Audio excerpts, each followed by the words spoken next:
Gente, é muito contragosto, eu estou aqui novamente, né? Um pouco sumida, mas é porque tenho coisa melhor pra fazer. E depois daquele surgimento de QG, eu prefiro me afastar, porque essa organização já me lembra a Segunda Guerra Mundial Alemanha. Eu sou obrigado a gravar aqui com uma árvore de Natal, né? Uma coisa antiga. Eu fico vendo, né, gente, no Instagram, todo mundo tirando foto com a árvore. Já deu essa data, né? E boas festas pra todos e todes. Mas aqui os meus 5 piores, gente, era 10, mas agora já é 5. Você já vê como é que são as coisas, né? Vai diminuindo porque o sucesso, quando o conservadorismo ele inala o sucesso, ele já derruba quando não é conveniente, né? Então eu vou listar os meus 5 piores aqui. E, gente, o quinto, eu me sinto VJ da MTV, o número 5, nunca esqueço disso, gente. O 5, gente, Quarteto Fantástico, né? São grandes pontos negativos, né? Porque eu considero o Quarteto Fantástico... Calma que Jorge tá me ligando da Alemanha. Gente, vamos lá. Casal hétero branco, heteronormativo, né? Você tem uma grande presença da família tradicional nesse filme de Quarteto Fantástico. Temos que proteger a nossa família, né? Uma família toda branca, tirando coisa, que é laranja, já me lembra Trump. Então aí já vai descendo, e vai descendo já, e vai descendo já. Já tô me preparando para carnaval em Salvador com Ivete Veveta. Então, me contenham, vocês. Voltando pro Quarteto Fantástico, gente, o nascimento de um bebê menino ainda me incomodou bastante. Uma mãe super protetora, né? Eu acredito que foge um pouco do nosso mundo real. E eu tive uma sensação de um filme pró-vida. Não que eu seja pró-morte, mas não precisa ser tão pró-vida assim, né? Não, porque por uma vida, por um conjunto emaranhado de célula, vale tudo. Eu acho que isso acabou me incomodando, me tirando um pouco, sabe? Quando você vai na fila e você faz assim, na fila da Magazine Luiza, que eu adoro, fiz o meu quarto todo na Itália de Magazine, e aí você tira a pessoa da fila. O filme me fez isso, né? Muito pró-vida, muito cheio de virtude. A gente gosta de virtude, mas a gente finge. E falando que eu gosto muito de Vanessa Kirby, eu gosto muito de Vanessa Kirby, e aqui faltou, eu achei interessante a liderança dela, mas faltou aquela assinatura, né? Faltou, como diria Alexandra Kollontai, como diria Simone de Beauvoir, faltou. Então, pra mim, isso foi uma perda muito grande. E você tem o Quarteto Fantástico numa construção meio capitalista, né? Eles ali inventando tudo. Isso é uma coisa que tem que deixar pro governo fazer, tá? Deixa o governo inventar. E o resto, a galera trabalha. E a minha grande decepção é Pedro Pascal, que eu gosto tanto, tenho uma estima. Pedro Pascal, branco, sendo um homem branco ali, melancólico, querendo ser pai. Isso já foge com a nossa normalidade, a taxa de natalidade está diminuindo, então não reflete os problemas do mundo real e se esquece de enfrentá-los. Então eu acho que esses são os grandes problemas, tá, gente? Eu tô citando aqui porque é o que tá vindo na memória, porque eu assisto tanta coisa diferente aqui, de Esquadrão, de Linhagem, que é só um ou outro. Eu sou diferente, eu vivo disso, né? Eu me envolvo com isso. E aqui eu acho que tem muita mensagem negativa. E aí a surfista prateada que a gente pensou que era uma coisa boa trazendo pro nosso time, também é uma pessoa que se sacrificou pelo filho, pela filha. Outra mãe, né? Quase que uma cristã em defender a família. Então é um filme que tem inúmeros símbolos que eu discordo. E por eu discordar tá errado. Então eu acho que a quinta posição fica com o Quarteto. E o meu quarto lugar, gente, não tinha como não ser diferente. Vai pra Fórmula 1. Por mais que eu ache Brad Pitt, assim, um espadaúdo, assim, um rapaz bonito, é um filme de branco no esporte de branco, né? Porque todo mundo sabe ali com a... Claro que o Hamilton é uma exceção, né? E ele é incrível, gente. As bandeiras que ele defende, a Fórmula 1 devia só ser ele correndo, sozinho. Como eu estar do lado dele no pódio.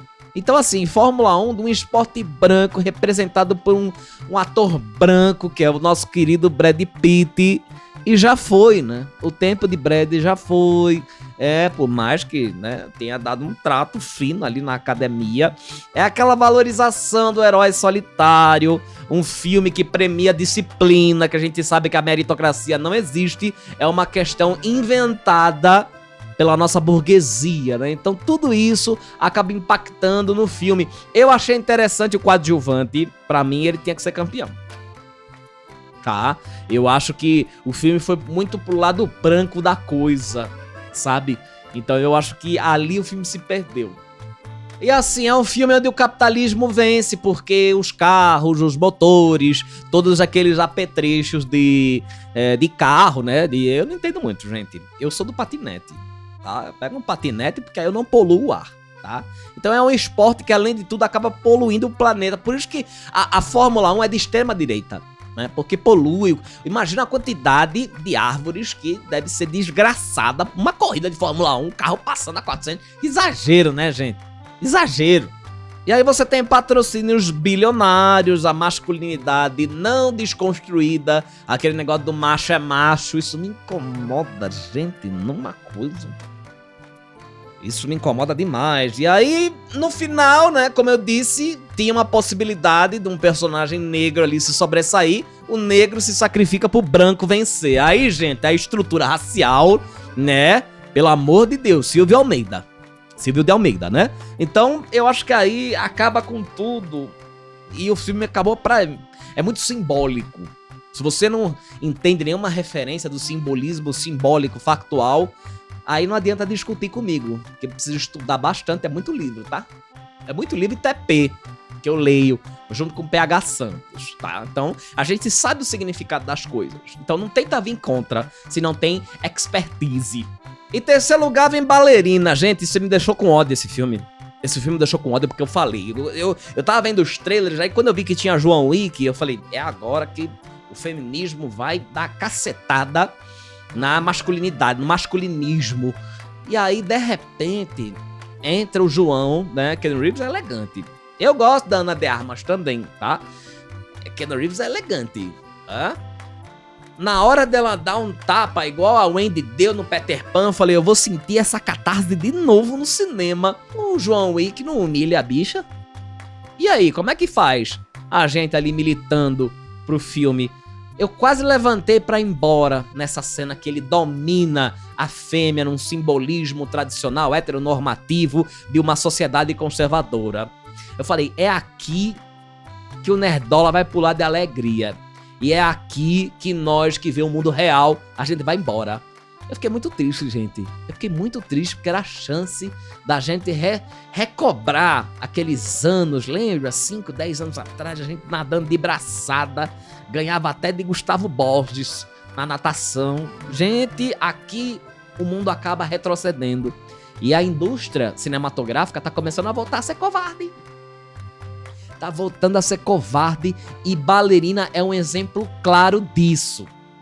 E é o clichê do clichê. A rapariga, ela treina, ela gosta de lutar, ela dá no saco dos caras. É aquela questão do mérito de novo, ela quer vingar o pai. E a gente sabe que relacionamento com o pai a gente não gosta. Nenhum pai, nem daqui, nem do que eles falam de cima. A gente abomina pai, tanto que nossa militância se fortalece pela ausência paterna. Então a gente gosta de quando não tem pai no jogo.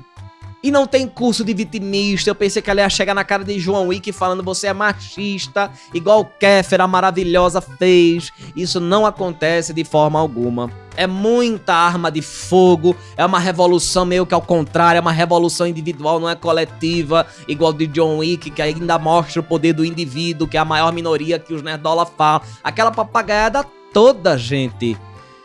Onde estão os homens igual o Rodrigo Wilber? Se afaste do machismo, dos seus amigos machistas, e fica só com a mulher. Se bem que ali o Rodrigo Hilbert é muito branco, né? Mas quando pega o nosso discurso, a gente gosta. Não importa. E aí depois ela apanha pro macho e é salva pelo macho. Então, gente, é muita coisa, tá? É muito simbolismo, novamente. Eu evoco P.H. Santos, meu amigo, e Omelete. Mas assim, eu não gostei, não gostei. Eu lembro que quando ela foi agredida pelo... Eu quase fui na delegacia. Eu quase fui, olha isso, gente. Que absurdo tá acontecendo. Eu e Marcelo Hess, quase fomos na delegacia fazer um boletim de ocorrência. Um macho batendo feminicídio. Então essas propagandas ali que as pessoas comuns não veem, mas quem é mais esperto sabe, quem me conhece sabe. Um beijo pro Maurício Meirelles que transita ali. Eu amo ele, mas ele de vez em quando tá em uma posição. Uma hora é meia, outra é falso 9. Se decida, Maurício, tá bom? E é isso, gente. É um filme horroroso, esse Ballerina. E ainda bem que fracassou, eu torci pra isso. Ao segundo lugar, gente... Obviamente, Missão Impossível. Missão Impossível, gente, de novo, o Tom Cruise, o Salvador Branco, correndo daquele jeitinho, salvando o mundo, sozinho, sem ajuda de ninguém. Aí ele coloca uma mulher ali pra fingir que ajuda, pra dar uma despistada na gente, porque eu sei quem Tom Cruise votou, mas pelos filmes dele parece que votaria em outro. Não me engana não, Tomzinho. Eu sei muito bem das coisas, eu sei ali, já trabalhei no TMZ, eu tenho muitos amigos ali, né? E o filme é a mesma coisa lá. Fórmula 1 é o esforço, né? Ele reforça o esforço, o mérito. Aqui no Missão Impossível também, Ballerina também, Quarteto Fantástico também. Então tudo é a mesma agenda conservadora. Então aqui, no nosso querido terceiro lugar do Missão Impossível, e aí trata o Ocidente como força destabilizadora. Gente, o americano estadunidense adora ver os Estados Unidos, não o americano, né? O conservador liberal vê os Estados Unidos como uma potência. Olha o estrago que a gente já fez já nas universidades, estamos chegando. Mas é aquela mesma pataquada dos Estados Unidos tem que salvar o mundo, que é a polícia do mundo, que é o mais poderoso, porque é o mais justo. E isso já encheu o saco, né, gente? Isso aí ficou na década de 80.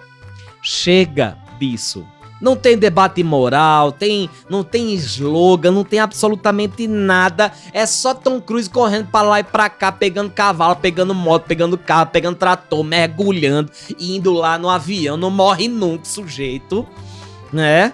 Tá ali, é só isso. É uma ode a si mesmo, né? O Tom Cruise fez pra ele assistir no Natal esse filme com a família dele e falar: olha como eu sou um rapaz bom, né? Eu faço bem isso que eu me proponho. Então é basicamente isso. Em primeiro lugar, gente, Rei dos Reis. Uma animação horrorosa, tá? Que eu, inclusive, já pedi pra alguns deputados, vereadores do PSOL, colocarem longe de escola. Escola Sol, ainda estou aqui. E agora o agente secreto de Wagner Moura, que já ganhou tudo, tá? Então, assim, você utilizar a Bíblia sem nenhuma bandeira LGBT, sem nenhuma minoria, é uma coisa que agride a palavra real, né? Quando a gente fala a palavra real, é a teologia da libertação, tá, gente? Se você não conhece, nem entra pro debate. Nem entre. E novamente, Jesus é o ponto central, né? Ninguém aguenta mais, né? Eu adorava os do Porta dos Fundos Especiais. Aquilo pra mim é uma verdadeira religião. Nada de materialismo histórico, nada de poder do Estado. Ali é Jesus tentando ensinar o poder como indivíduo, que é ali o berço da ideologia da extrema-direita fascista. Então é um filme que produz o fascismo com um véu de Bíblia. Não tem luta de classe, não tem absolutamente nada. É uma animação extremamente perigosa, manter-a longe das crianças, tá? A gente tem que entender como é que a luta funciona para lutar de volta, na espada, na esgrima. O pai poderia facilmente contar a história de Lenin, de Stalin, igual o meu querido João Manuel faz, né? Que é como ele disse, né? Nós, o povo soviético, nós vencemos a Segunda Guerra Mundial, porque as pessoas se esquecem de Stalingrado, igual o Thiago Braga, tá? Então, fique tranquilo, tá, João Manuel, né? Acho que é João Manuel, né? Ou Jones. Agora eu esqueci. Perdão, companheiro. Perdão, mas Thiago Braga, o que é dele tá guardado. Já estamos nos movimentando aqui, então fique tranquilo, tá? Fique tranquilo, porque nós não podemos ser tão humilhados desse jeito. Então, poderia ser Lenin, poderia ser Stalin, poderia ser Trotsky, mas um pai contar a história de Jesus pro filho não é muito crível, né? Então, é uma animação completamente abominável e, infelizmente, aconteceu. Aconteceu, mas eu dou nota 0 pra tudo isso aqui que eu tô falando, gente. Acabou tudo, tá? Ano que vem a gente não pode ter essa paciência toda que tivemos esse ano e o ano passado. Vamos cancelar a Linhagem Geek, Esquadrão, todo mundo. Eu tô ali no grupo da Soberana, eu tô com o Piuí, com o Peter, tô com todo mundo. Então, não vamos deixar essa turma crescer, né? E aí a gente tem ali DC Brasil, ali os Marvel Brasil, Universo, Quarteto, tudo. Chega! Esse ano estamos retrocedendo. Se vocês não estudarem, vocês vão ficar pra trás. Mas é isso, gente. Que vocês fiquem com Shiva nesse fim de ano de 2025, que foi um ano péssimo para as coisas. Agora, relembrando, né, esses filmes. Não vamos deixar ninguém aqui crescer. Beijo a todos.